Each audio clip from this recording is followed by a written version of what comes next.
Hi friends, welcome to our channel. And in this video, I will tell you and show you how you can easily disable HDR video on your iPhone. Friends, please subscribe to this channel. Be sure to put your likes and also write your comments. So let's get into this topic. And in order to turn off HDR video quality on your iPhone, you'll need to go into your phone's settings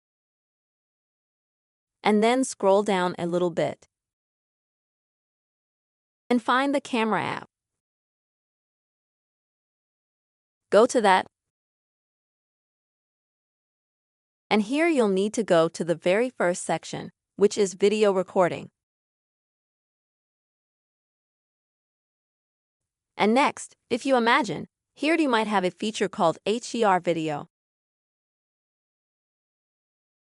As you can see, I don't have it.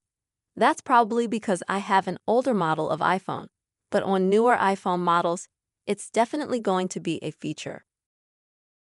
And you can deactivate it very easily by simply pressing the same button from green to gray.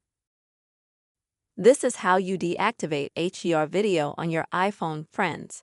This is the very simple way you can quickly deactivate HDR video on your iPhone. I hope this video was helpful for you. Please, friends, write your comments, put your likes, and don't forget to subscribe to our channel. See you soon.